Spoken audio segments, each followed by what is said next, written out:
இருக்கக்கூடாது என்றார்கள். உண்மைதான். தயவு செய்து வீடியோ கேசட்டை ஆரம்பத்தில் போட்டு பாருங்கள். முதலிலேயே முதல்ல அஹ்மதியா ஜமாத்து தான் வாதம் வைத்திருக்கிறது.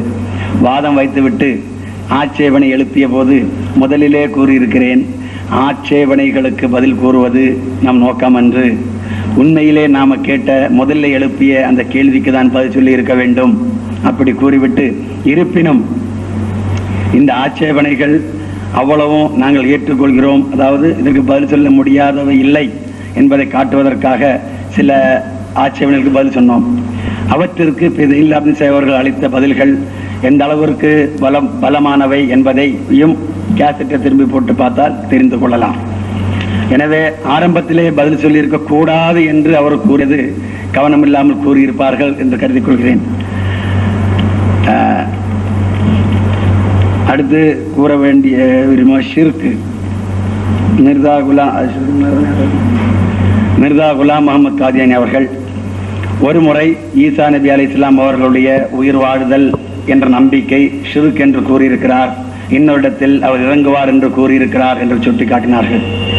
நாங்கள் இதுவரையிலும் பேசி வந்ததிலிருந்தும் மிர்தா குலாம் முகமது காதியானி அவர்களுடைய 80க்கு மேற்பட்ட நூல்களுள் அங்காங்கிருந்து சில சொற்களை, சில வசனங்களை மட்டும்தான் அவர்களுக்கு படிக்க வாய்ப்பு கிடைத்திருக்கிறது என்பதையும், அதனை அவருக்கு எடுத்து கொடுத்தவர்களும் முன்பின்னுள்ள விஷயங்களை சொல்லவில்லை என்பதையெல்லாம் கூறியிருந்தோம். அதன் அடிப்படையிலும் இந்த ஷிர்க் விஷயமும் அப்படியே தான். அவ்வாறு இல்லை என்று நாங்கள் சொல்வதற்கில்லை, ஆனால் அவர் கூறியது அவ்வளவு உண்மை என்று சொல்வதற்கில்லை. ஷிர்க் என்று கூறியிருக்கார் என்றால் கூட எப்பொழுது ஷிர்க் என்று கூறிவிடுகிறாரோ, அதாவது சட்டம் வந்ததுக்கு அப்புறம்தான் அது செல்லுபடியாகும். எனவே அஹ்லே கித்தாபுகளோடு நபிகள் நாயகம் ஸல்லல்லாஹு அலைஹி வஸல்லம் முவாஃபிகத், அதாவது புதிதாக வஹி வருவதற்கு வரையிலும் அவ்வாறு செயல்பட்டுக்கிறார்கள் என்று குறிப்பிட்டிருந்தோம். அதில் கூட காபா, அதாவது கிபிலா மாற்றுவது குறித்து அந்த வசனம் வருகிறது, ஞாபகம் இருக்கும். சயக்கூலு சுபஹாஉ, சயக்கூலுனா மிக விரைவில் கூறுவார்கள். அப்போ ஏற்கனவே இறங்கப்பட்டிருக்கு அசுபஹாவு. சுபஹாவுனா அறிவியனர்கள் கூறுவார்கள், ஏன் இப்படி மாற்றப்பட்டது என்று கூறுவார்கள் சொல்லிட்டோம். இதிலிருந்து என்ன கூற வந்தோம் என்றால், ஏற்கனவே பொதுவில் உலகில் இருக்கக்கூடிய கருத்துக்களுக்கு ஏற்ப நபிமார்கள் செயல்பட்டு வருவார்கள். அதன் பின்னர் இறைவன் புறமிருந்து வகை கிடைக்கின்ற போது அதற்கேற்ப தங்களுடைய அந்த நிலைமைகளை திருத்திக் கொள்வார்கள். அந்த அடிப்படையில் மிர்தா குலாம் முகமது காதியானி அவர்களுக்கு இறைவன் புறமிருந்து தெளிவான இது கிடைத்ததன் பின்னர் அவர் அதை குறிப்பிட்டிருக்கிறார்.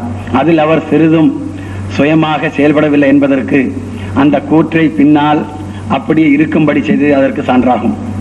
இல்லை என்றால் அதை மறுத்திருக்கலாம், நான் அப்படி சொல்லவில்லை அல்லது அதுக்கு வேறு விளக்கம். உதாரணமாக நபிகள் மிர்தா குலாம் முகமது காதியானி அவர்கள் தங்களுடைய ஆரம்ப காலத்தில் தங்களுடைய இல்ஹாம்களில், இறைவன் அறிவித்த வகைகளில் நபி ரசூல் என்பன போன்ற சொற்கள் இருந்தும் கூட அதெல்லாம் உண்மையான நபியாக இருக்காது, நபிகள் நாயகம் ஸல்லல்லாஹு அலைஹி வஸல்லம் அவர்களுக்கு பின் நபி இல்லை என்று கூறி வந்தார்கள். ஆனால் பின்னர் கூறியது போன்று மலை போல் இறைவன் வகைகள் வந்ததன் பின்னர் நான் கூறிய இடங்களெல்லாம் நபி இல்லை என்று எங்கெல்லாம் கூறியிருக்கிறேனோ அது நபிகள் நாயகம் ஸல்லல்லாஹு அலைஹி வஸல்லம் அவர்களுடைய ஷரியத்திற்கு மாற்றமான அல்லது அந்த ஷரியத்திற்கு இணையான, அதற்கு ஒப்பான ஒரு ஷரியத்துடைய நபிதான் நான் இல்லை என்று கூறி வந்திருக்கிறேன் என்றும், நபி என்று மறுக்கப்பட்ட அத்தனையும் ஷரியத்துடைய உம்மத்தே முஹம்மதியாவிற்கு வெளியே இருக்கக்கூடிய நுபுவத்து தான் மறுத்திருக்கிறேன் என்றும் கூறியிருக்கார்கள். எனவே அதன் பின்னர் அவர் தங்களுடைய நிலை தெளிவாக விளக்கியதன் பின்னர் மீண்டும் அந்த பழைய எழுத்துக்களை மேற்கொள்களை மட்டும் கூறி நபி வருவதை இவரை மறுத்திருக்கா என்று கூறினால் அது ஏற்றுக்கொள்ளப்பட முடியாது. அதே போன்று இந்த ஷிர்க் விஷயமும் ஒரு முறை கூறிவிட்டு அதன் பின்னர் தெளிவுபடுத்தியதன் பின்னர் அவரே கூறியிருக்கிறார், ஏற்கனவே ஈசா அலைஹிஸ்ஸலாம் உயிர் வாழ்க என்று நம்பி வந்தேன், ஆனால் அது உலகில் மக்கள் மத்தியில் இருந்து வந்த கொள்கையாகும். ஈசா நபியுடைய மரணம் பற்றி ஆரம்பம் முதலே கருத்துவாடு இருந்திருக்கு என்பதும் பிரச்சனை இல்லை, தெரிந்த விஷயம். ஆனால் இறைவன் ஒரு தூதர் மூலமாக அந்த விஷயத்தை தெளிவுபடுத்தி விட்டால் அதன் பின்னர் அவ்வாறு கூறுவது சரியாக. இதுதான் எங்களுடைய கருத்து. எந்த ஒரு விஷயமா இருந்தாலும் உலகில் பொதுவாக இருந்து வருவது தவறாக இருந்தாலும் அதில் இறைவன் குற்றம் பிடிப்பதில்லை. அது தவறென்று சொல்லிவிட்டதன் பின்னரும் அதனில் நிலைத்திருப்ப தவறு. அந்த அடிப்படையில்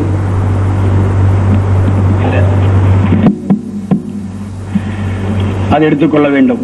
அடுத்து குஃப்ரு இஸ்லாம். மிர்சா குலாம் முகமது காதியானி அவர்களை நம்பாதவர்கள் காபிர் இல்லை என்று ஒரு முறை கோர்ட்டில் கூறிவிட்டு பின்னொரு முறை சிலரை பார்த்து காபிர் என்று கூறியதாக கூறினார்கள். காபிர் என்று ஆக்குவது ஷரியத்துடைய நபியின் வேலை என்று கூறியது உண்மைதான். மிர்சா குலாம் முகமது காதியானி அவர்கள் எங்கெல்லாம் அஹ்மதி அல்லாத முஸ்லீம்களை, அவரை ஏற்றுக்கொள்ளாத முஸ்லீம்களை குறிப்பிடுகின்ற போதெல்லாம் அவ்விடங்களில் கைர் அஹ்மதி முஸ்லிம் என்றே கூறியிருக்கார்கள். இதிலிருந்தும் அவர்களை ஏற்றுக்கொள்ளாதவர்களை இஸ்லாத்தை விட்டு அப்பாற்பட்ட காபிர் என்று கூறவில்லை என்று உணர்ந்து கொள்ளலாம். இவர் எடுத்துக்காட்டுக்காக அஹ்மதியா முஸ்லிம் ஜமாத்தில் இணைவதற்காக ஏற்படுத்தப்பட்டுள்ள நிபந்தனைகள் இருக்கின்றன 10. அதில் ஒன்று 4வது நிபந்தனை தொடர்புடையது.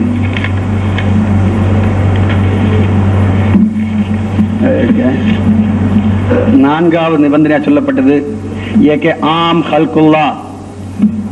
आम खल्कुल्ला को उमूमन और मुसलमानों को खुसूसन अपने नफ्सानी जोशों से किसी नौ की नाजायज तकलीफ नहीं देगा.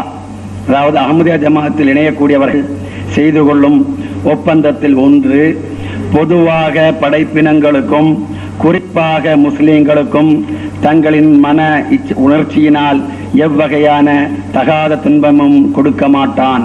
நாவாலோ சொல்லாலோ செயலாலோ கைகளாலோ என்று சொல்லப்பட்டிருக்கிறது. இதிலிருந்து அஹ்மதி அல்லாத முஸ்லிம்களை பொதுவாக காபிர் என்று கூறியிருக்கிறார் என்று இல்லை. மாறாக வன்மையாக அவர்களை மறுத்துரைத்து வந்த உலமாக்கள் பெருமக்கள், அதாவது அவருடைய வாதங்களை எல்லாம் நன்றாக கேட்டு புரிந்ததன் பின்னரும் அவர் திருக்குரான் ஹதீஸின் அடிப்படையில் ஷரியத்தே முஹம்மதியாவின் அடிப்படையில் அவர் முன் நிரூபித்து விட்ட உண்மைகளை மறுப்பவர்களை அந்த அடிப்படையில் காபிர் என்று சொல்லுகின்றார். அவருக்கு பொருந்தும். அதாவது இவர் உண்மையிலே, அடுத்து கடைசியா நான் ஒன்று கேட்பேன், உண்மையிலே இறுதி காலத்தில் வருவார் என்று முன்னறிவிக்கப்பட்ட மசீஹும் மஹ்தியுமாக வரக்கூடியவரை மறுப்பவர், அவர் குறித்து என்ன அவருடைய நிலை என்ன, அதை தெரிந்து கொள்ள வேண்டும். அதாவது உண்மையிலே ஈசா அலைஹிஸ்ஸலாம் அல்லது இமாம் மஹ்தி வருவதா இருந்தால் அவரை மறுப்பவருக்கு இஸ்லாத்தில் என்ன நிலை, அந்த நிலை அவருக்கு இருக்க முடியுமே தவிர அதுக்கு மேலாக வேற எதுவும் இல்லை.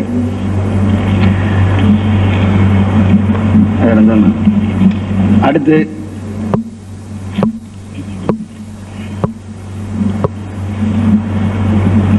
இறைவனை கனவில் கண்டதாக அதற்கெல்லாம் பலமுறை போது சொல்லியாச்சு. கனவு காணக்கூடாது, எல்லாம் வேண்டாம், எல்லாம் வேண்டல. அடுத்து முக்கியமான ஒன்றை கூட கூற விரும்புகிறேன்.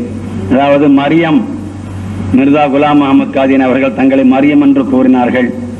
அதிலும் இஸ்தியாரா என்ற வார்த்தை போட்டு அவர் சொல்லி விடுவார்கள் என்றும் ஜனாப் ஜெயின்லா சார் கூறினார்கள். ஆமா, அதாவது அந்த இப்னு மரியம் பற்றிய அந்த விஷயம் முழுமையாக உருதுவிலே படித்து அவர் மொழிபெயர்க்கவில்லை, படித்து விட்டு கருத்தை தான் சொல்லியிருக்கார்கள். இப்போது நான் சொல்றேன், அந்த கருத்தை முழுமையாக அங்கேயும் முன்பின்னும் படித்திருந்தால் அந்த விளக்கத்தை அந்த அளவிற்கு சந்தேகம் அவருக்கு எழுந்திருக்காது. இருந்தாலும் திருக்குரானில் இருந்து இது தொடர்பாக ஒரு கருத்து சொல்ல விரும்புகின்றேன்.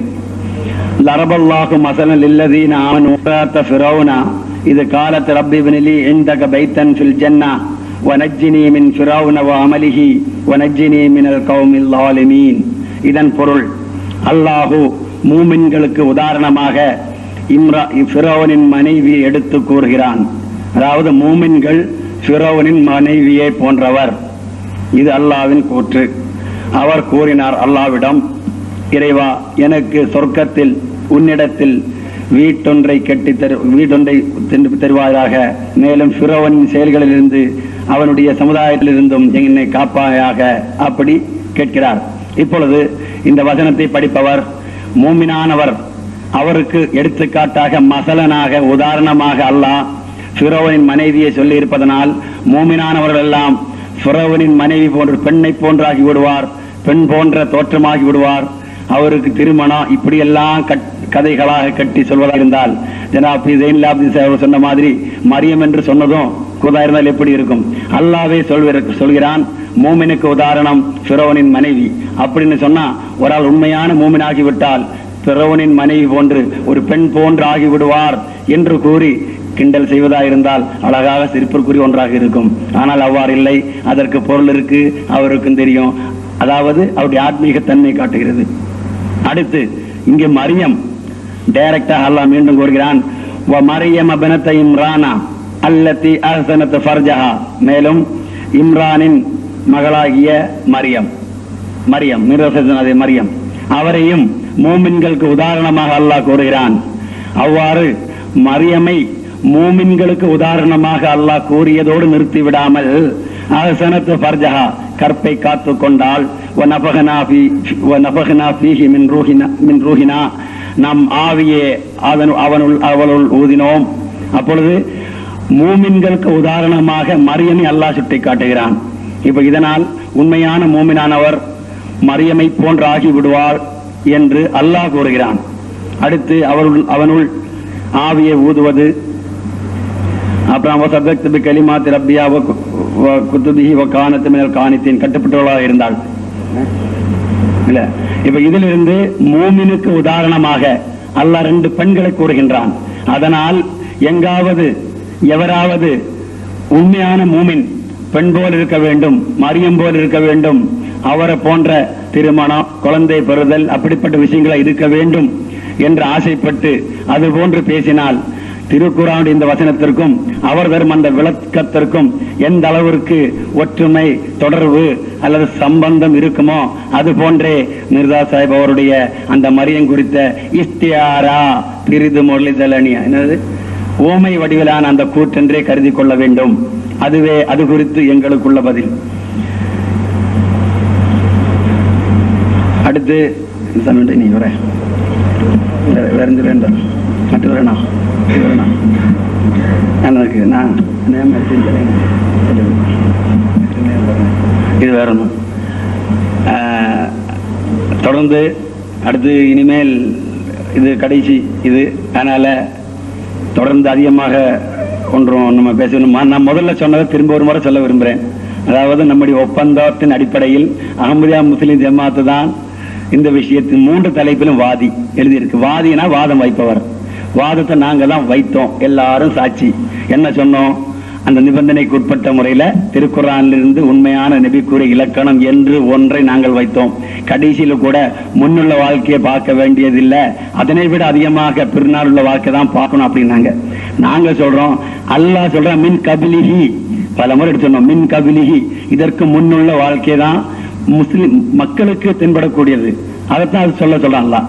பின்னால் உள்ள வாழ்க்கையை குறித்து அது அல்லாஹ் பார்த்துக்கொள்ளு சொல்றான். அப்புறம் 2வது இஸ்திரார் அல்லாஹ்ங்கிற அடிப்படையில் தான் ஜெயின்லால் பெருசு இருந்திருக்கார்கள். அதாவது அல்லாவின் மீது இட்டு கட்டக்கூடியவர். பல முறை கேட்டோம், அல்லாவின் மேல் இட்டு கட்டக்கூடியவர் பற்றி எப்படி எந்த ஒரு முன்மாதிரி குர்ஆனுக்கு அதை காட்டணும். இட்டு கட்டக்கூடிய குடும்பம் இழைக்கக்கூடிய சந்தேகமே கிடையாது, அநியாயக்காரர் தான். ஆனா அந்த அநியாயக்காரர்களோடு அல்லாஹ் எவ்வாறு நடந்து கொள்கிறான், மூமின்கள் எவ்வாறு நடந்து கொள்ள வேண்டும் என்ற ஒரு முன்மாதிரிய போதனைய திருக்குர்ஆன் எடுத்துக்காட்டி, அதாவது இந்த காலத்தில் இப்படி ஒருவர் இருந்திருக்கிறார், அவரோடு இவ்வாறு நடந்து கொண்டதாக அல்லாஹ் கூறுகிறான், மக்களுடைய கடமை இதுவாகும் அப்படி என்பதை சுட்டிக்காட்டி அது குறித்து பேசியிருந்தால் அழகாக இருந்திருக்கும் கேட்பதற்கு. ஆனால் அவ்வாறு செய்யவில்லை. அவர்களாக இட்டுக்கட்டுவோர் என்று முடிவெடுத்து அல்லாஹ் அவரிடம் பேசினானா இல்லையா என்பது அவர் எவ்வாறு தெரிந்து கொண்டாரோ தெரியவில்லை. அடுத்து சென்ற 3 இது பற்றியும் அதிகமாக ஒன்றும் பேசவும் தேவையில்லை. என்ன, ஈசா அலைஹிஸ்ஸலாம் அவர்கள் இறந்து போய்விட்டார்கள் என்று திருக்குர்ஆனிலிருந்து வலுவான ஆதாரங்களோடு நிரூபித்திருக்கிறோம் அஹ்மதியா ஜமாத். நீங்க அது மறுத்ததாக சொல்வீங்க. குறிப்பாக எனக்கு ஞாபகம் இருக்கிறது என்று சொல்றேன். ஈசா அலைஹிஸ்ஸலாம் விஷயத்தில் விதிவிலக்கு என்பதை வலியுறுத்தி பேசி வந்தார். அதற்கப்புறம் நுபுவத்து பற்றி பேசப்பட்டது. அதிலேயும் நிறைய விதிவிலக்குகளை அவர்கள் நிலைநாட்டியிருக்கார்கள். எப்படி இருந்தாலும் நம்முடைய கடமை எனக்கு தெரிந்த உண்மையை சொல்வது, ஜெயின்லாவுடைய கடமை அவருக்கு தெரிந்த உண்மையை சொல்வது. அதில் எது உண்மை என்பது இறைவன் உதவியினால் தெரிந்து கொள்ள வேண்டியவர் பொதுமக்கள், இதனை கேட்கக்கூடியவர்கள். நாம் அனைவரும் துஆ செய்ய வேண்டும். அல்லாஹ்வே இவ்விரு பிரிவினருள் உண்மையாளர் எவரோ அவரின் உண்மையை உணர்த்துவதற்கான வாய்ப்பை இறைவா நீ வழங்குவாயாக என்று துஆ செய்து நம்ம கேட்க வேண்டும்.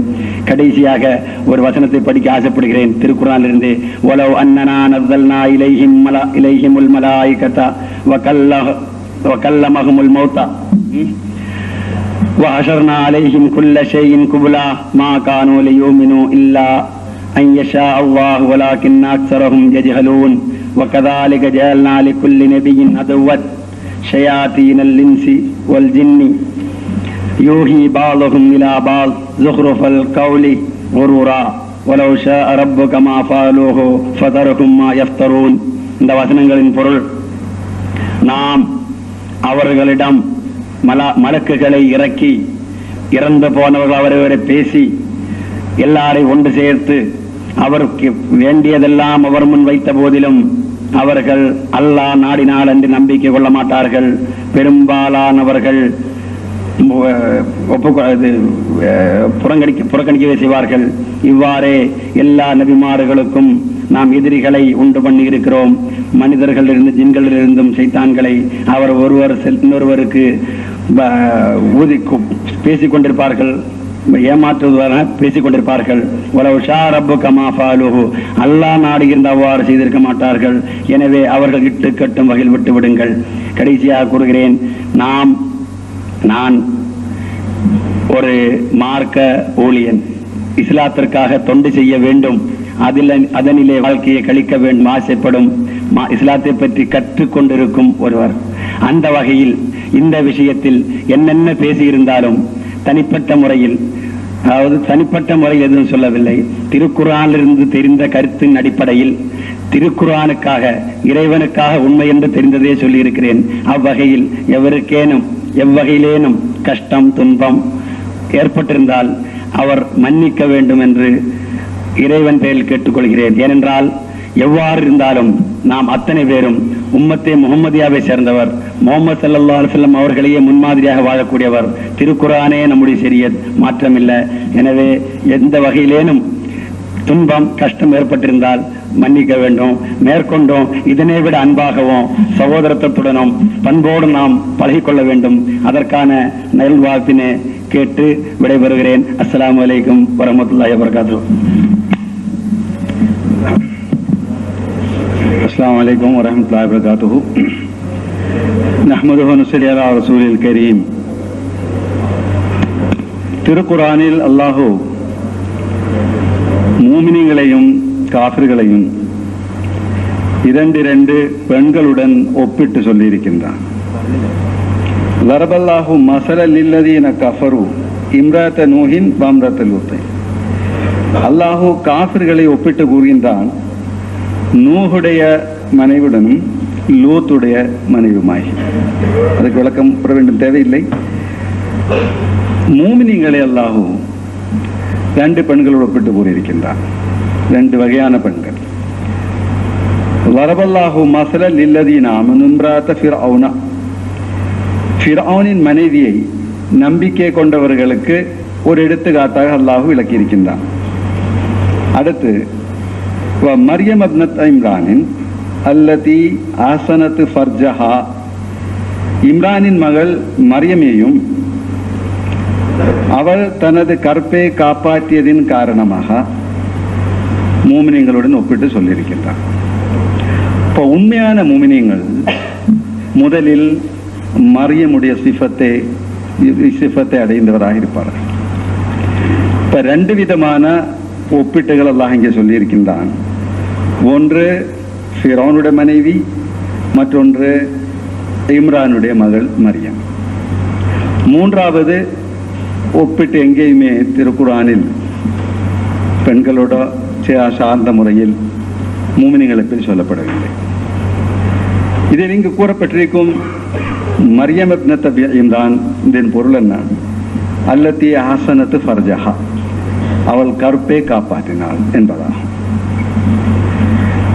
உண்மையான மூமின், மீண்டும் விஷயத்துக்கு வருகின்றேன், ஒரு இறைவன் புறமிருந்து வந்திருக்கின்றேன் என்று கூறும் ஒரு வாதி முதலாவது மரியமுடைய சிஃபத்தை சார்ந்தவராக இருக்க வேண்டும். அதாவது புனிதமான வாழ்க்கையுடையவர், கற்பை காப்பாற்றக்கூட இருக்க வேண்டும். பக்கத்தில் பிஸ்துஃபீக்கும் உம்ரம் மின் கபிலி அஃபலா தாகிலூன். இதன் அடிப்படையில் வாதத்திற்கு முன்னுள்ள அவருடைய காலகட்டம் மிகவும் புனிதமானதாக இருக்க வேண்டும். மரியமுடைய சிஃபத்தை சார்ந்த இருக்க வேண்டும். ஃபனஃபஹ்னா ஃபீஹி மின் ரூஹினா, ஃபனஃபஹ்னா நாம் ஊதினோம், ஃபீஹி அவளில் என்று வேண்டும், ஃபீஹா என்று வேண்டும், ஃபனஃபஹ்னா ஃபீஹா என்று வேண்டும். அவளுள் நாம் ஊதினோம், மிர் ரூஹினா நமது ஆத்மாவை. அல்லாஹு ஆத்மா ஊதன் பொருள் வசனத்தை இறக்கின்றதா. வனஃபஹ்னா ஃபீஹா என்று சொல்வதற்கு பகரமாக வனஃபஹ்னா ஃபீஹி என்று சொல்வதன் பொருள் இது பெண்ணை குறிக்கக்கூடியதல்ல, ஒரு உபமா. இப்போ உண்மையான ஒரு மூமினுக்கு அல்லாஹு ஊதுகிறான், ரூஹை கலிமை இறக்கின்றான், தன்னுடைய வஹி இறக்கின்றான். தனது ரப்பின் கலிமகளை தஸ்தீக் செய்து கொண்டிருக்கின்றார்கள். இது ஒரு இறைவன் புறமிருந்து தோன்றியிருக்கின்றேன் என்று கூறும் வாதியுடைய நிலைமை பெற்று எடுத்து வைத்திருக்கின்றான் அல்லாஹ். முதலாவது மரியமை போன்ற கற்பை காப்பாற்றக்கூடியவராக இருக்க வேண்டும், புனிதமான வாழ்க்கை நடத்தக்கூடியவராக இருக்க வேண்டும். அதற்கு பிறகு அல்லாஹோ தமது கலிமாவை, தமது வஹியை அவரில் ஊதுவார். இது திருக்குர்ஆன் நமக்கு எடுத்து காட்டியிருக்கும் ஒரு சான்று, ஒரு அடையாளம். இதற்கு பிறகு மீராசா என்ன கூறியிருக்கிறார்கள் என்பதை பார்ப்போம்.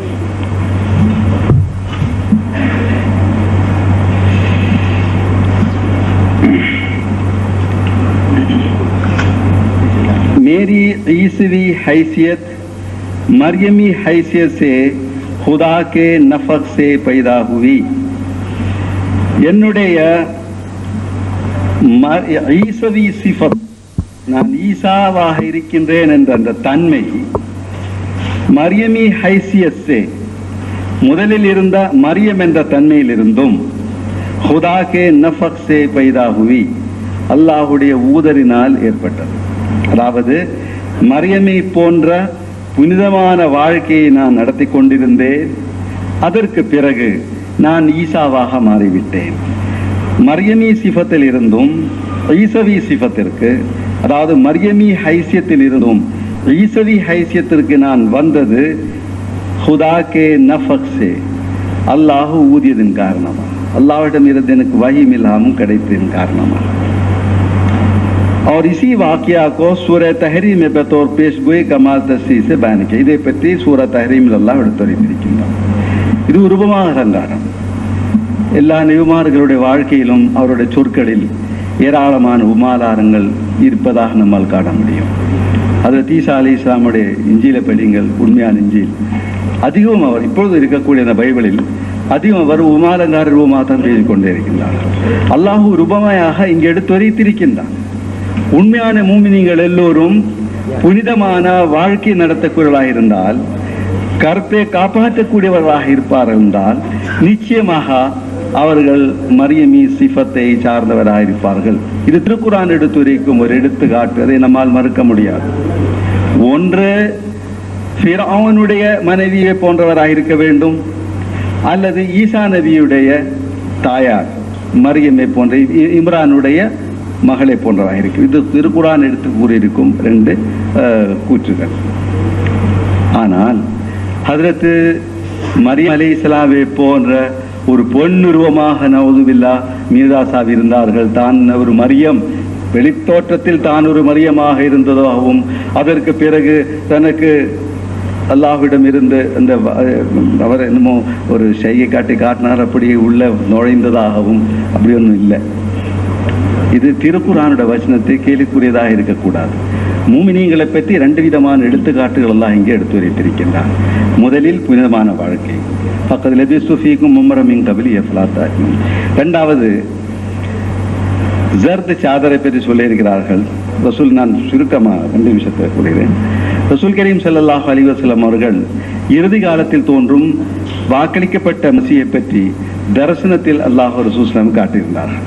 அதாவது மசீஹ் பின் மரியம் என்ற பெயரில் உள்ள வாக்களிக்கப்பட்ட மசீஹும் தஜ்ஜாலும் இருவரும் காபத்துல்லாவை தவாஃப் செய்வார்கள் என்று. 2 பேருடைய நோக்கங்கள் தனித்தனி. காபத்துல்லா என்பதின் பொருள் இஸ்லாம். இது தரிசனத்தில் வந்தது. தரிசனத்துக்கு விளக்கம் இருக்கின்ற, தாவீர் இருக்கின்றது. தஜ்ஜாலும் வலயம் செய்கிறான், தவாஃப் செய்கிறான். மசீஹ் பின் மரியம் தவாஃப் செய்வார்கள். இப்போ தஜ்ஜாலுடைய நோக்கம் என்ன? இஸ்லாத்தின் கோட்டை அழிக்க வேண்டும், இஸ்லாத்தை நாசம் செய்ய வேண்டும். தஜ்ஜாலின் சக்திகள் அதான் செய்து கொண்டிருக்கின்றது. இப்போது மசீபின் மரியம் தவா செய்து கொண்டிருப்பார்கள். மசீமு அலைஹிஸ்ஸலாத்து வஸ்ஸலாம் வந்து தஜ்ஜாலுடைய சக்திகளிலிருந்தும் இஸ்லாத்தை காப்பாற்றுவதற்காக தவா செய்து கொண்டிருப்பார்கள். 2 மஞ்சள்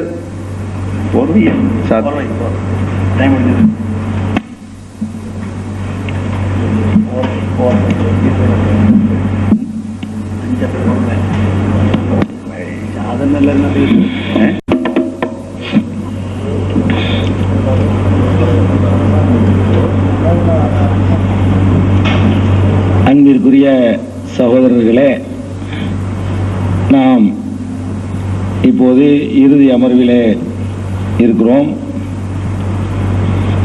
இந்த இடத்தில்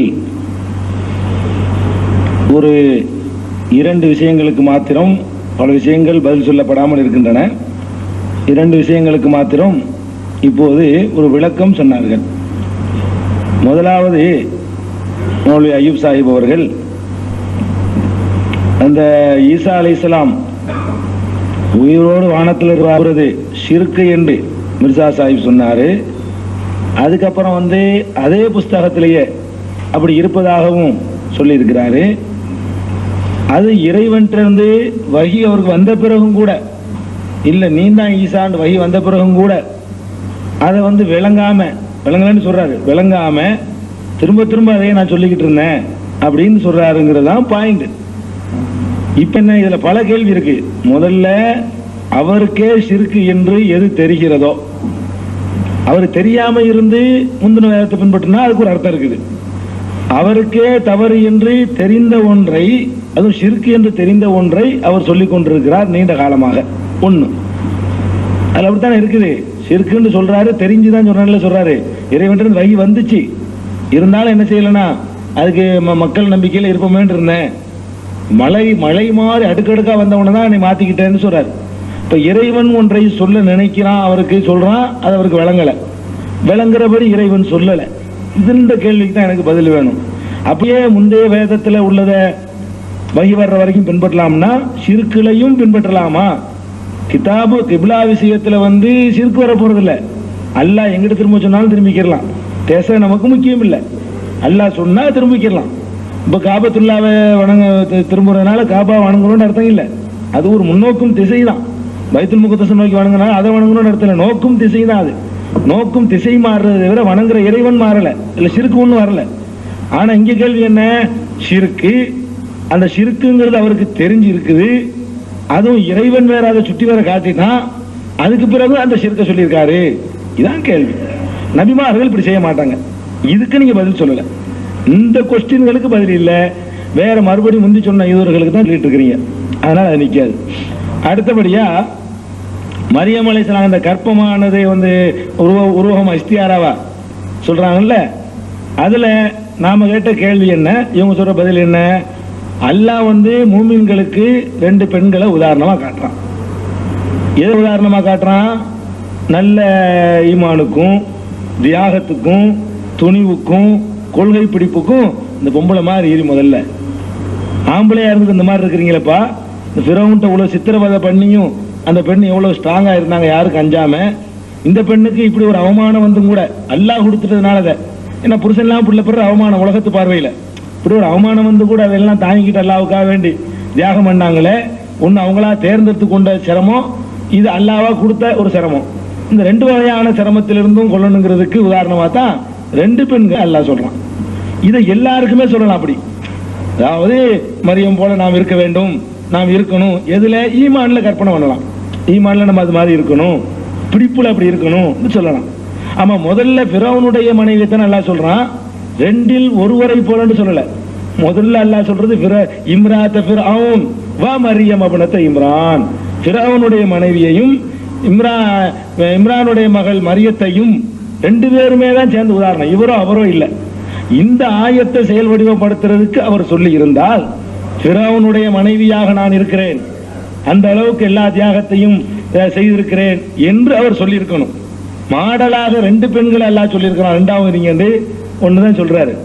அதுலயும் கவனிக்கணும். இதை எதுக்கு அவர் சொன்னார்? அல்லாஹ் அந்த உதாரணம் காட்டுறான அந்த பண்பாடு அதுக்கு சொன்னாரா, ஈசபுனு மரியமான ஆயிட்டங்கிறது சொன்னாரா?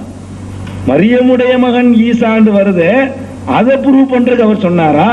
மரியமுடைய மகன் வருது, மக்கள் கேட்கிறாங்க மரியமுடைய மகன் எப்படிங்க, நீ மரியம் உங்க அம்மா பேர் மரியம் இல்லையேண்டு, நான் எனக்குள்ளே மரியமாயி எனக்குள்ளே நான் பிரசவிச்சு எனக்குள்ளே பெற்றுட்டேன், ஈசாவை பெற்றுட்டேன், இப்ப நான் ஈசா. இப்ப இவர் சொன்னது பண்பாட்டுக்கு சொல்லல, இந்த மரியமுடைய மகனை ஆவதற்கு இதை பயன்படுத்தினார். இதான் பாயிண்ட். அப்ப ஏன் இப்ப இம்ராத்து பிறவனை ஏன் சொல்லல? அதனால முதல்ல சொல்றான், அதான பெரிய தியாகங்கிற நம்ம ஃபர்ஸ்ட் அதை போட்டு சொல்றான். அந்த தியாகத்தை நான் செய்திருக்கிறேன், அதனால் பிறவனுடைய மனைவியாக நான் அவர் கற்பனை பண்ணலையே, பிறவனுக்கு மனைவியாக இருக்கிற மாதிரி ஒரு இஸ்தியாரம் பண்ண வேண்டியதானே, அதுல பண்ணல. அப்ப நமக்கு நல்லா விளங்குது, ஈசபுனு மரியம் வருத, வெறும் ஈசாண்டா என்ன சொல்லிடலாம். மரியமுடைய மகன் ஈசாண்டு ஹதீஸ்ல வரும்போது அதுக்கு இந்த மாதிரி சொன்னா தான் ஏத்துக்குருவாங்க. மரியமுடைய மகன்கிறதுக்கு தான் அவர் இந்த நோக்கத்துக்காக சொல்றாரு. இதை சொல்றதுன்னு நோக்கம் இருக்கா இல்லையாங்க? ஈசபுனு மரியம் ஒருத்தர் சொல்றாரு, மரியமுடைய ஈசாவை போல அந்த தன்மையில், அது ஒரு விஷயம். மரியமுடைய மகன்கிற அந்த நேரடி அர்த்தத்துக்கு விளக்கம் கேட்கும் போதுதான் அவர் இதை சொல்றாரு. அதனால இந்த ரெண்டு விளக்கமுமே என்ன செய்யறது இல்லை, திருப்தியானது இல்லை. உங்களுக்கே அது திருப்தி இல்லாம சொல்றீங்க, அது சந்தேகம் இல்லை. சரி, நிறைய இருக்கு. நம்ம கடைசி அமர்வுல இருந்துகிட்டு இருக்கிறோம். அடுத்த அமர்வுல எதுவும் புதுசா எடுத்து வைக்க முடியாது. அடுத்த அமர்வுல புதுசா எடுத்து வைக்க கூடாது. சொன்னதை தொகுத்து சொல்லலாம், சொன்னது தொகுத்து சொல்லலாம். புது வாதங்கள் என்ன செய்யக்கூடாது, எடுத்து வைக்க கூடாது. அதனால நிறைய சொல்ல வேண்டும் என்று நினைத்தாலும் நமக்கு நேரமும் குறுகியதா இருக்குது. ஒரு அரை நாள் வேற கட் ஆயிடுச்சு. நம்ம ஜும்மாவுக்காக வேண்டி 2 பேரும் சேர்ந்து கட் பண்ணிக்கிட்டோம். ஜும்மாவில் நம்ம கால அமர்வு இல்லாம போச்சுல, இப்போ நம்ம சேர்ந்து ஒரு 2 மணி நேரத்தை 2 அமர்வை 2 சிட்டிங்கை குறைச்சிருக்கிறோம். அதனால குறைந்த நேரம் தான் இருக்குது. அதுக்கிடையில சிலதை மட்டும் நான் சொல்றேன், இப்பதான் சொல்ல முடியும். இதே மாதிரி என்னன்னு கேட்டா, இவர் ஒண்ணா யோசிக்கிறார், ஒவ்வொன்றுக்கும் ஒரு புதுமையான விளக்கம். மரியமுடைய மகனுக்கு இப்படி விளக்கம் கொடுத்துட்டாரு. அப்புறம் தஜ்ஜால கொல்லணுமே, என்னடா செய்யறது? தஜ்ஜால்னா பாதிரி, சரி. தஜ்ஜால் கழுதையில வருவானே, கழுதை ரயிலு, கழுதை என்னது? ரயில் தான் கழுத சொல்றாரு. கழுதைதான் ரயிலு. புகை வருமே, ரயில்ல புகை வரும்ல, புகை விட்டுக்கிட்டு வரும்ல அப்படிங்கிறாரு. இந்த எலக்ட்ரிக் ட்ரெயின் இதெல்லாம் இல்ல இல்ல இருந்த காலம் மாதிரி தான் வேற சொல்லியிருப்பாங்க வேலை இருக்கு. சரி வாங்க, अजीम जुमला, एक बड़ी भारी अलामत दज्जाल के उसका गदा है. गदा था ना, गुदावा गदा था ना, चली, जिसके बैनल उदनैन का अंदाजा 70 बार किया गया है और रेल की गाड़ियों का अक्सर इसी के मुवाफिक सिलसिला तूलानी होता है और इसमें भी कुछ शक नहीं कि वो दुकान के जोर से चलती है, जैसे बादल हवा के जोर से तेज हरकत करता है அப்படின்னு சொல்றாரு. என்ன சொல்றாரு? தஜ்ஜாலுடைய பெரிய ஒரு அடையாளம் கழுதை. 2 காதுக்கு இடையில உள்ள தூரம் 60 முழம் இருக்குது. ரயில் பெட்டில நீங்க இப்படி பார்க்கலாம், 70 இப்படி. அதாவது ரயிலுக்கு ஒரு வழக்கம், மஞ்சள் அடைக்கு ஒரு வழக்கம், இப்படியே சொல்லி சொல்லி சம்பந்தமே இல்லை. மரியமுடைய மகன்கிறதுக்கு விளக்கம். மரியமுடைய மகன்கிறதுக்கு ஒண்ணு அம்மா மாற்ற முடியாது. அதுக்கு அவரே மரியமாக்கி அவரே நினைச்சிட்டாரு மகன். இந்த மாதிரி எல்லாம் பண்ணிருக்கிறது அதுக்காக சொல்ல வர்றேன். இந்த மாதிரி சொல்றாரு. அது மாதிரி நம்ம சென்ற வாரத்தில் நம்ம அடிக்கடி எடுத்து வச்சோம். அது என்ன இதுல இருக்குது, இசாலே அவகாம் 493 இருக்குது. அதே மாதிரி அவன் சொன்னாங்க, ஒரு அல்லாஹ் மனிதனுக்கு ஒரு இயற்கையாக ஒன்று படைச்சிருக்கான், அது மாறவே மாறாது. சுன்னத்துல்லா, குழந்தை, வாலிபம், முதுமை, இப்படி போயிட்டு இருக்குமே தவிர தலைகளை ரிவர்ஸ் ஆகாது. சுன்னத்துல்லா மாறாது, யாருக்காகவும் மாறாதுன்ட்டாங்க. அவர் என்ன செய்யறாரு, எனக்கு இளமை திரும்புதுங்கிறாரு. எல்லாம் போயிட்டு செய்து முதுமைக்கு போயிட்டு இளமை திருப்பி ரிவர்ஸ் ஆகி வருதுன்னு அவர் வாதிக்கிறார். அது அவங்களுக்கு என்னமா தெரியல, அது ஒரு ஆச்சரியமாக அவங்களுக்கு தெரியல. இளமை திரும்புறத ஹக்கீகத்துல் வஹி 319 என்ன செய்யறாரு, அவர் சொல்லி கேட்டுறாரு, முஜே திமாகி கம்சோரி, எனக்கு மூளை பலவீனம், மூளையில ஒரு வீக்னஸ், அவர் दौरान सर தலை சுற்றல் की वजह से बहुत सी नाताकती हो गई थी, ரொம்ப ஒரு சக்தியின்மை ஏற்பட்டுருந்துச்சு. यहाँ तक के मुझे ये अंदेशा हुआ, இந்த அளவுக்கு நான் பயந்துட்டேன் कि मेरे हालत बिल्कुल तालीफ तसनीफ के लायक नहीं रही, என்னால எழுத முடியாத அளவுக்கு நான் ஆயிட்டேன். அவர் ஐசி கம்சூரி थी, இந்த அளவுக்கு பலவீனம் இருந்துச்சு. கோயா பதன் மே ரூஹ் नहीं थी, உயிரே இல்லைங்கிற அளவுக்கு நினைச்சிட்டு அந்த மாதிரி நான் போயிட்டேன். இஸ் ஹாலத்மே முஜா இல்ஹாம் ஹுவா துரத்து இலைக்கு அன்வாரு ஷபாப், இளமை பிரகாசங்கள்லாம் உனக்கு திருப்பி தரப்படுகிறது அப்படின்னு வகை வந்துச்சு. நோய் நீங்கின விஷயம் வேற, இளமையினுடைய இது எப்படி திருப்பி வரும், முதுமையுடைய இது எப்படி மாறும், அதுல சுண்ணத்துல எங்க போச்சு, இப்படி எதெல்லாம் எடுத்து வச்சு அதை வேடிக்கணும்னா இதெல்லாம் அவர் எடுத்துறாதார். இளமை எப்படி திரும்ப முடியுமா, அறிவுக்கு பொருந்துதா, இப்படி எல்லாம் அவரே கேட்டுக்கிட்டு அவருக்கு இளமை திரும்புதுங்கிறத என்ன செய்யறாரு, அதையும் சொல்லிக்கிட்டாரு. இப்படி இது பண்ணிக்கிட்டாரு. அதே மாதிரி என்ன, இவருக்கு கூட பிறந்த சகோதரி ஒன்று இருக்குது, ஆதமை போன்றவன்கிறாரு. ஆதமுக்கு எங்கேயா கூட பிறந்த சகோதரின்னு கேள்வி வருது. ஆதம் தனியாக தான் படைக்கப்பட்டாரு, அவருக்கு எங்க கூட பிறந்த சகோதரின்னு எனக்கு ஆயத்து வந்துருச்சு. யா ஆதம் முஸ்குன் அந்தவ சவுச்சுக்கள் ஜன்னா, ஆதமே நீயும் உன்னுடைய துணை ஜன்னாவும், ஜன்னாண்டா அவர் சகோதரிக்கு பேரான். ஜன்னத்துன்னு எனக்கு ஒரு சகோதரி, ஜன்னத்துனா என்னன்னு எல்லாரும் வழங்குறோம் சொல்றாரு.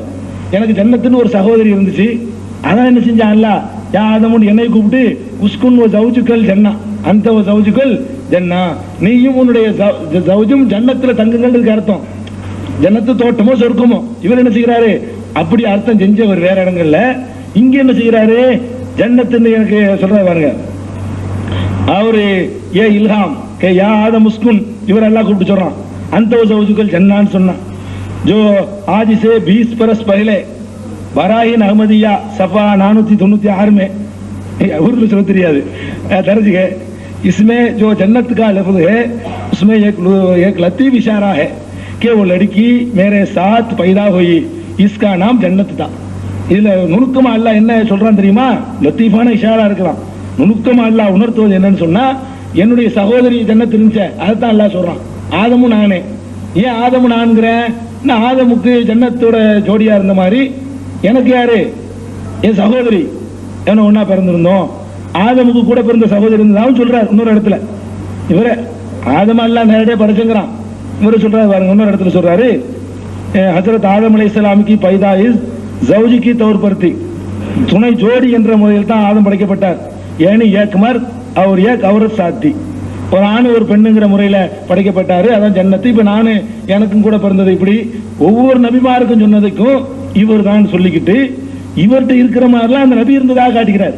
இவர்கிட்ட இருக்கிற மாதிரிலாம் நபிமார்கள் இருந்ததாக காட்டுகிறார். இப்படி சுப்ஹானல்லாஹ் கணக்கு வழக்கு இல்லாம நினைஞ்சிருக்காரு. இதை சொல்லிக்கிட்டு போனா பட்டியல் நின்றுகிட்டே போகும். அந்த அளவுக்கு கேட்டா சிறிய நகைப்புக்கிடமானதா இருக்கு, சிலது குர்ஆனுக்கு மாத்தமா இருக்கு, சிலது முரணா இருக்குது, சிலது பொய்யா இருக்குது, சிலது ஒரு பொய் சொல்லிட்டு மறைக்கிறதா இருக்குது. இப்படிப்பட்டதுகளையாத்தான் நினைச்சிருக்காரு அவரு சொல்லி இருக்கிறார். இதுக்கெல்லாம் மேல ஒரு முக்கியமான ஒரு அம்சத்தை நான் சொல்லியிருந்தோம். என்னன்னு கேட்டா, இவரே தன்னுடைய வாழ்நாள்ல தன்னுடைய நுபுவத்துக்கு சாட்சியா ஒன்றை எடுத்து வச்சார். அது நிறைவேறல, மற்றதெல்லாம் விட்டுருவோம். அவரே நினைஞ்சாரு, நான் இந்த இது நிறைவேறவில்லை என்றால் நான் பொய்யன், நான் சொல்ற வாதத்துல பொய்யானவன் அப்படின்னு சொன்னார். அது நிறைவேறல என்று அவர் ஒத்துக்கிறார். அரபியில நினைச்சுக்கிறார், ஒத்துக்கிறார். அதை பார்சியில மொழிபெயர்த்துக்கிறாங்க, கீழே உருதுல என்ன செய்யல, மொழிபெயர்க்கல. அது வருது, அது என்ன இடத்துல வருதுங்க, யார் முன்னறிவிப்பு சொல்றாரு இல்லையா. அதாவது இதுக்கு முன்னாடி ஒரு சம்பவத்தை சொல்லிக்கிட்டா உங்களுக்கு விளங்கும். அது நீங்க உள்ள கேள்விப்பட்டதா இருக்கும், மற்றவங்களுக்காக சொல்றேன். அதாவது மிர்சா அகமது பேக்னு ஒருத்தர் இருந்தார். இவருடைய சொந்தக்காரால், இவருடைய காண்டான்ல உள்ள ஆள். அந்த அகமது பேக்குங்கிறவருக்கு முகமது பேகம்னு ஒரு மகள். ஹதீஸ்ல வருது, ஈசா அலைஹிஸ்ஸலாம் நிக்காக செய்வார்கள், குழந்தையும் பிறக்கும். யூலத்துலகு. அப்ப கேள்வி வருது, நபின்னு இப்பதான் ஈசா வாயிருக்கிறிய, இதுக்கு முந்தைய ஈசா இல்லையா, இப்ப கல்யாணம் பண்ணி புள்ள வளர்க்கணுமே அப்படின்னு ஒரு கொஸ்டின் வருது. அதுக்கு என்ன பண்ணிட்டாரு, ரசூலுல்லாஹ்வுக்கு சொன்ன மாதிரி இந்த ஜைனபு சீமா ஒரு ஆயத்து இறங்குச்சுல, ஜபஜ்னாக்கஹா, உமக்கு நாம் திருமணம் செஞ்சு வச்சோம்னு அல்லாஹ்ட்ட இருந்து இவருக்கு உடனே வகி வந்துருச்சு. ஜபஜ்னாக்கஹா, முகமது பேகத்தை என்ன செய்யறேன், நான் கல்யாணம் பண்ணி வச்சிடறேன், பண்ணிவிட்டோம் அப்படின்னு வந்துருச்சு. அந்த ஆள்கிட்ட போய் கேட்டா அந்த ஆள் கல்யாணம் பண்ணி கொடுக்கல. சொந்தக்கார ஆளு மிர்சா அகமது பேக்கு வேற ஒரு ஆளு கல்யாணம் பண்ணி கொடுத்துட்டாரு. யார, முகமது பேகத்தை. அப்ப மிர்சா சாஹிப் ஆறு முன்னறிவிப்பு செய்கிறார். 6 செய்கிறார். இந்த 6 ஒன்று செய்யவில்லை, 6 செய்கிறேன். இந்த 6 நிறைவேறலன்னா நான் பொய்யன், என்னுடைய தாவாவில் நான் பேசிவிட்டேன் அப்படின்னு சொல்லி சொல்றாரு. அந்த 6 என்ன அவர் சொல்றாரு பாருங்க.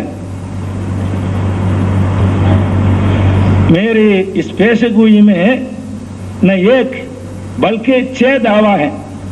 எனது இந்த முன்னர் இது வந்து ஆயின கமாலாத்துல 325 பல இடங்கள்ல சொல்றாரு. இத ஒரு இடத்தை படிக்கிறேன். பல்கே 6 தாவா है. ஒரு தாவா நான் செய்யவில்லை, 6 தாவா செய்கிறேன். நல்லா கவனிக்க வேண்டும். அவரே அளக்க சொன்ன அளவுகோல் இது.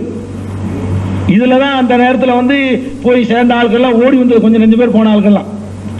அவ்வள் நிக்காஹ் கே வக்த் தக் மேரா சிந்தா ரகனா. முதலாவது என்ன தெரியுமா, அந்த பெண்ணை முகமது பேகத்தை கல்யாணம் பண்ற வரைக்கும் நான் உசுரோடு இருக்கணும். நான் பண்ணுவேங்கிறதுனால நான் உசுரோடு இருக்கணும். ஒண்ணு. दुवम निकाह के वक्त तक उस लड़की के बाप यकीनन जिंदा रखना. அந்த நிக்காக நடக்கிற வர நேரத்தில் இவ பாப் தகப்பனாரும் உயிரா இருக்கணும். நிக்காக நேரத்தில் அவரும் உசுரா இருக்கணும், நானும் உசுரா இருக்கணும், அந்த முகமது பேகத்துல தகப்பனாரும் உசுரா இருக்கணும். फिर निकाह के बाद उस लड़की के बाप जल्दी से मर जाना जो 3 बरस तक नहीं पहुंचेगा. அந்த நிக்காஹுக்கு பிறகு அந்த பெண்ணுடைய முகமது பேகத்தினுடைய தந்தை விரைந்து இறந்து விடுவார். அது 3 வருடத்தை தாண்டாது. 3 வருஷத்துக்கு ரெண்டால் மூத்தா போயிடுவார். சாரம். 4வது उसके खावंद का 2.5 बरस के अरसा तक मर जाना. இந்த மருமகன் யாரு, காவந்தனார் புருஷனா, இந்த பெண்ணுடைய புருஷன் அவர் பேர் என்னன்னா சுல்தான் முகமது. இந்த முகமது பேகத்தை கல்யாணம் பண்ணார சுல்தான் முகமது, அவர் வந்து 2.5 வருஷத்துல அவர் மூத்தா போயிடுவார். அதுக்கு அடுத்தது 5வது வந்து उस वक्त तक मैं उससे निकाह करूं उस लड़की का जिंदा रखना. அந்த நேரத்தில் அவர் மூத்தா போன பிறகு அந்த பெண்ணை நான் கல்யாணம் பண்ணுவேன். அந்த பெண்ணு உசுரோடு இருக்கும், நானும் உசுரோடு இருப்பேன், அந்த பெண்ணு உசுரோடு இருக்கணும், அந்த பெண்ணுடைய புருஷன் இறந்து போயிடணும். அப்புறமேலே फिर आखिर ये बेवा होने की तमाम रस्मों को तोड़कर बावजूद सख्त मुखालफत उसके अकारिब के मेरे निकाह में आ जाना. பிறகு இந்த விதவையை வந்து எல்லா அடையாளங்களையும் உடைச்சு விட்டு கடும் எதிர்ப்புக்கு மத்தியில் ஏன் நிக்காகல என்னுடைய திருமணத்தில் வந்து விடுவார்கள். இதை முன்னறிவிப்பா செய்கிறேன்னு சொல்ற. சும்மா சொல்லல இத. அப்ப आप ईमानन कहें, ஈமானோட சொல்லுங்க. के ये बातें इंसान के इख्तियार में है. இது மனிதனுடைய வார்த்தையா தெரியுதா? மனிதன் பேச முடியுமா? और जर्रा अपने दिल को काम कर सोच लें. உள்ளத்தால நல்லா சிந்திச்சு உளப்பூர்வமா யோசிச்சு பாருங்க. कि ऐसी पेशगोई सच्चे हो जाने की हालत में इंसान का फिअल हो सकती है. இது மனிதனுடைய செயலால் நிறைவேற முடியுமா? அப்படி இப்படின்னு என்ன செய்யறாரு சொல்லிட்டே வர்றார். இதுல வந்து இவ்வளவு அழுத்தமா என்ன செஞ்சாரு, 6 அறிவிப்பு செஞ்சாரு. இந்த 6 அறிவிப்பு பிரகாரம் நான் கேட்கிறேன், முகமது பேகத்தை அவர் கல்யாணம் பண்ணாரா? முகமது பேகத்தை அல்லாஹ் கல்யாணம் பண்ணி வச்சாண்டாரு. அவர் சொன்னார் அல்லாஹ் தான் கல்யாணம் பண்ணி வச்சாண்டாரு. அதுக்கப்புறம் என்ன செஞ்சாரு, 2.5 வருஷத்துல அந்த முகமது பேகத்துடைய புருஷன் இறந்துருவார், 2.5 வருஷத்துல இறந்துருவார். இப்படி இறக்கலைன்னா நான் யாரும் இல்ல, நான் நபி இல்ல, நான் பொய் சொன்னேன் தெரிஞ்சுக்கிறேன்டாரு. 2.5 வருஷத்துல இருந்தால் இறந்தாரா? இறக்கல. அதுக்கப்புறம் இவர் கல்யாணம் பண்ணி வச்சுட்டு அந்த இவர் மட்டும் கேளுங்க, நான் வேடிக்கை அவர் தகப்பனார் இருந்து கல்யாணம் பண்ணு, அந்த ஆளு அதுக்கு முந்தி சீக்கிரமா போயிட்டாரு. அப்ப குதிச்சார், ஒன்று வந்து விட்டது. அதே மாதிரி எல்லாம் நடக்கும்டாரு. தற்செயல் நடந்து விளங்கி போச்சு. அது மாதிரி என்ன செய்யணும், 2.5 வருஷத்துல இந்த சுல்தான் முகமது மௌத்தா போயிருக்கணும். போனாரா? போகல. இவர் முகமது பேகத்தை கல்யாணம் பண்ணாரா? இல்ல. கல்யாணம் பண்ணா முகமது பேகத்தை கல்யாணம் பண்ணாங்கன்னு அடிச்சு சொல்லுங்க பார்ப்போம். அதுவும் 2.5 வருஷத்துல பண்ணணும். 2.5 வருஷத்துல செத்தாரா? இல்ல. நல்ல செழிப்போடவும் வசதியோடவும் நல்ல நிலையிலே அவர் வாழ்றார், நல்ல நிலையிலே வாழ்றார். இத நான் இட்டுக்கடி சொல்லல, அவர் ஒத்துக்கிறார். எடுங்க 5ஆம் ஆத்தம் எடுங்க 210 அரபில ஒத்துக்கிறார். நல்லா பாருங்க. சும்மல் உலமாவு அவசூபிய சப்பன், இந்த உலமாக்கள்லாம் என்னைய தாராளமாக ஏசுகிறார்கள். அவுஜூனி அத்தபன் ஃபி ஹத்தனி அஹமத், இந்த அகமதுடைய மருமகன் விஷயத்தில் ஹத்தன்னா மருமகன், அதாவது சுல்தான் முகமது விஷயத்தில் என்ன காலு இன்னஹு மாமா தபில் மிஆத், நீ வாக்களிச்ச டயத்தில் மூத்தா போகலையேன்னு கேட்கிறார்கள். கமா ஒய்த பில் இல்ஹாம் ஒக்கித, உறுதி செய்யப்பட்ட அந்த அந்த இல்ஹாம் படி நடக்கலையே அப்படின்னு சொல்லி கேட்கிறாங்க. அதுக்கு என்ன பதில் சொல்றாரு தெரியுமா? ஃபுல்லா இருக்குது, அந்த இடத்து படிச்சு காட்டுறேன், முதல் விளக்கிட்டா உங்களுக்கு விளங்கும். இதுக்கு பதில் என்ன தெரியுமா? அதை மக்கள் பார்க்கறாங்க, 2.5 ஆச்சு மூத்தா போல, 3 வருஷம் ஆச்சு நல்லா இருக்காரு. இவர் டேட்டு குறிக்கிறார் 2 வருஷம், 4 வருஷம் ஆச்சு மூத்தா போல, 5 வருஷம் ஆச்சு மூத்தா போல, அவர் ஜேஜேன்னு இருக்கிறாரு. இந்த நேரத்தில் என்ன சொல்றாரு தெரியுமா? அதாவது அவர்களுக்கு ஒரு வேதனை அதாபு வருவதாக இருந்தது, அவர்கள் விலகிக் கொள்ள வேண்டும் என்பதற்காக நான் இப்படி சொன்னேன், போய் சொன்னேங்கிறார். பயங்காட்டுறது சொன்னேங்கிறார் நபி, பயங்காட்டுறது சொன்னேங்கிறாருங்க. அதாவது எதை சொல்லி தன்னுடைய நுபுவத்தை நிலைநாட்ட பார்த்தாரு? இதைத்தான் சொன்னார். 2.5 வருஷத்துல அவர் சாவார், நான் அவளை கல்யாணம் பண்ணுவேன். ஏன் 2.5 வருஷத்துல அவர் சாவல? அதுலயே முடிச்சு வச்சிடலாம். இது அவர் சொன்னாருங்கிறது யாரும் பின்னாடி வந்தவர்கள் இட்டு இல்லை, அவர் எழுதினது, அவர் எழுதினது, நீங்க வெளியிட்டது. அப்ப 2 வருஷத்துல கல்யாணம் பண்ணுவேன் என்று சொன்னார். கல்யாணம் ஒரு விஷயம் இல்ல, இந்த கல்யாணத்தை தான் தன்னுடைய நுபுவத்துக்கு சாட்சியாக்கினார், சான்றாக்கினார். எந்த நம்பிக்கையில சொன்னாரு? சொந்தக்காரர் தானே, அப்படி கல்யாணம் பண்ணிக்கலாம் அப்படி சொல்லிக்கிறேன்னு பார்த்தாரு. அந்த ஆட்களுக்கு இந்த தாவாவை நம்பிக்கை இல்லை, ஏத்துக்க மாட்டேன்ட்டாங்க. இப்ப என்ன ஆச்சு? அல்லாஹ்வுடைய முன்னறிவிப்பு இதுன்னு சொன்னா நிறைவேறி இருக்கணுமே. இது சாதாரண முன்னறிவிப்பு இல்ல, என்னுடைய அனுபவத்துக்கு இதுதான் சாட்சின்னு சொல்லி அவர் எடுத்து வச்ச முன்னறிவிப்பு. அழுத்தமா சொல்லி பயங்காட்டுற மாதிரி சொன்ன ஒரு முன்னறிவிப்பு. ஏன் நிறைவேறல? அவர் நல்லா கவனிங்க, அவரை உரசுறதுக்கு அவருடைய சேலஞ்சு தான் சரியான எடுத்துக்காட்டு. அவர் பண்ண சேலஞ்ச், ஏன் சுல்தான் முகமது 2 வருஷத்தில் சாகல? அல்லாஹ்வுல அறிவிச்சான், அல்லாஹ் அறிவிச்சது சாக, அவர் சாகல, வாழ்ந்திருக்கார், நீண்ட காலம் வாழ்ந்திருக்கிறார். இயற்கையா மூத்தா வாங்கல, அந்த வயசுல மூத்தா போயிருக்காரு. இவ்வளவு காலம் வாழ்ந்து இவரு கிழவனா போற வரைக்கும் அவரு நல்லா தடகாத்திரம் வாழ்ந்திருக்கார். இந்த மாதிரியான ஒரு நிலைமை ஏற்பட்டிருக்குத, இதான நுபுவத்துடைய சச்சாய்க்கு அடையாளம்னு சொன்னாரு. அது ஏன் நிறைவேறல? பொய்யர்னு சொல்லி அவரே ஒத்துக்கிட்டாருங்க. இப்ப நிறைவேறலன்னா நான் பொய்யன், பொய் தாவா செய்தவன், பொய் தன்னுடைய தாவாவுக்கு தலீலா எடுத்து வச்சார். அதை கவனிக்க வேண்டிய விஷயம் இது. மற்ற இது மாதிரி 10ஓட 11 எடுத்துட்டு போயிடக்கூடாது. தன்னுடைய தாவாவுக்கு இதை தலீலாக எடுத்து வைத்தார். இதுக்கு வேடிக்கை கேளுங்க, இதுலதான் என்னுடைய நுபுவத்தை அடங்கி இருக்குதுன்னாரு. சுல்தான் முகமது சாவல, 2 வருஷத்துல சாவல, இவர் கல்யாணமும் பண்ணல. இப்ப என்னாச்சு? ஒரு சமாளிக்கிறாரு. எப்படி? அவங்களுக்கு ஒரு வேதனை வர்ற மாதிரி எனக்கு தெரிந்தது, காட்டப்பட்டுச்சு. அவங்க தெரிந்து கொள்வார்கள், தௌபா செய்து கொள்வார்கள் என்பதற்காக வேண்டி இப்படி செய்தேன், சொன்னேன். தௌபா செய்யல இறங்கிட வேண்டிய அதாபு.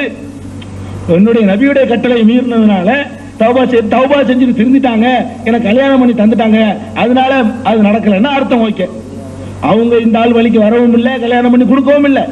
அப்ப அல்லாஹ்ட்ட இருந்து வந்த அதாவது ஏன் வரல? தான் வாழ்நாளே ஒரு ஆளு இப்படி பொய்யர்னு நிரூபிச்சுட்டு போன, தன்னைத்தான் நிரூபிச்ச யாரும் கிடையாது இவரை தவிர. மற்றவங்க தான் நிரூபிச்சிருக்கிறாங்க. தன்னைத்தானே நிரூபித்து நபின்னு வாதிட்டு தன் வாழ்நாளே பொய்யா போய் தன்னைத்தானே நிரூபித்து போன ஆள் யாரும் கிடையாது. ஆனாலும் இது மாதிரியான செய்திகளை எல்லாம் இப்ப நான் எடுத்து வச்ச மாதிரி செய்திகள் எல்லாம் மக்கள்கிட்ட சொல்லாம நீங்கள் சொல்லிக் கொண்டிருக்கிற இந்த ஈசா ஈசான்னு சொல்லிக்கிட்டே இருக்கிறீங்களா இல்லையா? அது மாதிரி உள்ள சில விஷயங்கள் ஏதோ பகுத்தறிவா சொல்றாங்கன்னு வந்தா கடைசியில பார்த்தா இது அதுக்கு மேல இருக்கு. அந்த அதை விட பகுத்தறிவுக்கு ரொம்ப பொருத்தமானலாம் இங்க இருக்கிறாப்புல இருக்கு. புரியுதா? இதுக்கு விளக்கம் சொல்றாரு பாருங்க. யூனுஸ் அலைஹிஸ்ஸலாம் அவர் சொல்றாரு, இதுல 5ஆம் ஆத்தம்ல சொல்றாரு அரபில. யூனுஸ் அலைஹிஸ்ஸலாமுடைய அந்த கால கௌமுகளுக்கு வேதனை இருந்தது. அது என்ன செய்யல? அந்த வேதனை வரல, அது மாதிரி ஆயிடுது. பதில பாருங்க. யூனுஸ் அலைஹிஸ்ஸலாமுடைய காலத்துல வேதனை வர்றா இருந்துச்சு. அந்த மக்கள் திருந்தி தௌபா செஞ்சாங்க.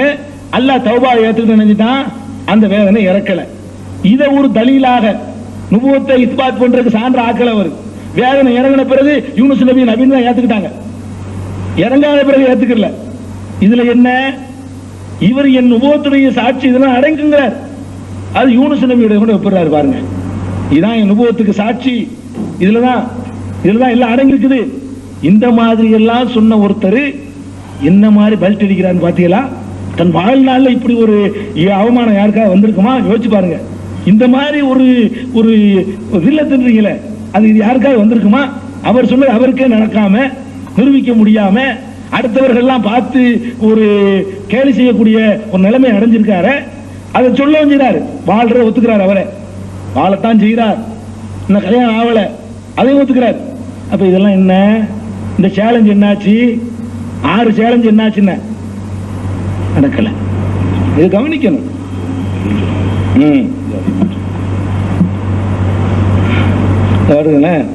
बार बार कहता हूं, नफ्स पेशगोई दामाद अहमद बेग की तकदीर मुबरम है,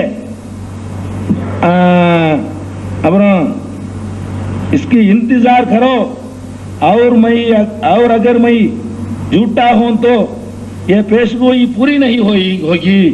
நான் ஒரு பொய்யனா இருந்தால் இந்த முன்னறிவிப்புகள் நிறைவேறாது. நான் பொய்யனா இருந்தா நிறைவேறாதுன்றாரு. நிறைவேறல பொய்யன், அவர் சொன்னது நிறைவேறாது. அவர் மேரி மௌத் ஆஜாயேகி, அதுக்கு முந்தைய மௌத் வந்துடும், நிறைவேறாமலே மௌத். அவர் அகர் மை சச்சா ஹோ தோ, நான் உண்மையாளனாக இருந்தால் खुदा ताला जरूर उसको भी ऐसा पूरी कर देगा. நான் உண்மையாளனாக இருந்தால் அல்லாஹ் வந்து இதையும் இதே மாதிரி முழுமைப்படுத்தியே காட்டுவான் இப்படின்னு சொல்லி நுபுவத்துக்கு வந்து என்ன செஞ்சாரு? இதைத்தான் ஒரு சான்றாக காட்டினார். சான்று நிறைவேறல. வேற எதை வச்சு நீங்கள் அவரை உரசி பார்க்க போகிறீர்கள்? அவர் சொன்னது நிறைவேறல, அவரை ஒத்துக்கிறார். நிறைவேறல, கல்யாணம் பண்ணலதான், அவர் வாழத்தான் செஞ்சாரு, அதுக்கு நான் என்ன செய்யறது? நிறைவேறலைங்கிற மாதிரி போகுது. இப்ப இதுதான் நீங்கள் யோசிக்க வேண்டிய, அவரை எடை போடுவதற்கு உரிய சரியான ஒரு வழிமுறை இதுதான். இந்த மாதிரி சொன்ன ஒருவரை உலக வரலாற்றில் நீங்கள் காண முடியாது. தன்னுடைய காலத்திலேயே இந்த மாதிரியாக சொல்லி ஒவ்வொருத்தருக்கும் நாள் குறிச்சு, இது அல்லாஹ் ஒருத்தருக்கு தான் எந்த நிமிஷம் மௌத்தாவரும் தெரியும். இவர் ஒவ்வொருத்தரும் மௌத்தாரும் டேட்டு குறிக்கிறாரு. உனக்கு 2 வருஷம், உனக்கு 3 வருஷம், எனக்கு 25 வருஷம், உனக்கு 35 வருஷம் சொல்லி இப்படி முகமது ஸல்லல்லாஹு அலைஹி வஸல்லம் ஒவ்வொருத்தரையும் பார்த்து இன்னென்ன வயசுன்னு குறிக்கல. அதெல்லாம் தாண்டி போய் குறிச்சாரு. கடைசியில் என்னாச்சு? அது நடக்கல. அப்ப இது காதிப்புன்னு ஆயிடுச்சுல, சூட்டான ஆயிடுச்சு. இது நிறைவேறலன்னா நான் ஒரு பொய்யன், அவர் சொன்னார். நிறைவேறலன்னா பொய்யன். அப்ப நிறைவேறினதை காட்டுங்க. காட்ட முடியாது. ஏன்னா அவரே சொல்றாரு, அவர் நல்லா இருக்கிறத, அந்த சுல்தான் முகமது சாவலைங்கிறத அவரே ஒப்புக்கொள்றாரு. 2 வருஷத்துக்கு சாவலை தான், அதுக்கு என்ன இப்பங்கிறாரு. இப்படி சொல்லி சாதாரணமா ஒரு விளையாட்டு மாதிரி பதில் சொல்றாருங்க. சிந்திக்க வேண்டிய ஒரு விஷயம். ஆக அடுத்தவரை எடுத்து வைக்க முடியாது, நடக்குது. இன்னும் சந்திரனுக்கு மனுஷன் போகவே முடியாத சாதிச்சதும், அவர் மேல் போகலான்னு சாதிச்சதும், நம்பர்ல வகி வந்ததும் ஒரு நம்பரா வரும். 28, 38, 46, 64 அப்படிலாம் வரும். அந்த மாதிரியான நம்பர் வகிகளும் அதுக்கு ஒரு விழா கொடுக்குற வழக்கம். 24 இது, 48 இதுன்னு இப்படி பறக்கத்தான் நிறைய இருக்குது, கணக்கு வழக்கு இல்லாம. அவைகள் எல்லாம் எடுத்து சொல்லிட்டு போனா இந்த சபை காணாது. 1 மாசம் அதுக்கு வேணும். 1 மாசம் சொல்றதுக்கு எனக்கு 300 லட்சம் குறிப்புகள் கொடுத்தார்கள். அதுல வடிகட்டி இடிகட்டி நான் ஒரு 30, 25, 30 சொல்லியிருக்கிறேன். 300 லட்சம் குறிப்புகள் அங்க எங்கேயும் தேடி உருது தெரிஞ்சவர்கள் எடுத்திருந்தாங்கன்னு சொல்றாரு. எடுத்திருந்தா என்ன? எடுத்தா இப்ப என்ன? ஒண்ணும் கிடையாது. ஐயூப் சாஹிப் என்ன சொல்றேன், அவர் பேசிட்டே இருப்பாரு, ஒருத்தர் சீட்டு கொடுப்பாரு, அதை சொல்லுவார் அவரு.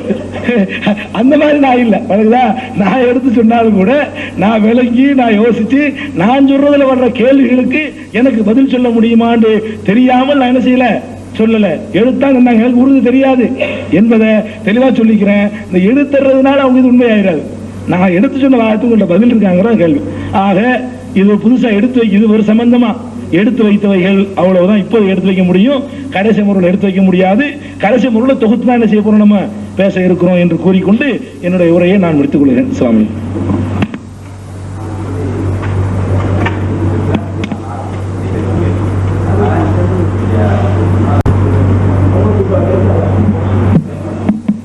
அஸ்ஸலாமு பாம் இல்ல. இப்ப அவங்க சொன்னாங்க ஒரு இந்த திருமண பிரச்சனை, ஒரு நபர், அவருடைய தூரத்துறவினர், அவரை ஏற்றுக்கொள்ளாதவர், அவருக்கு எதிராக இருக்கக்கூடியவர், அவர் பொண்ணை கல்யாணம் முடிக்காத சொல்றாரு.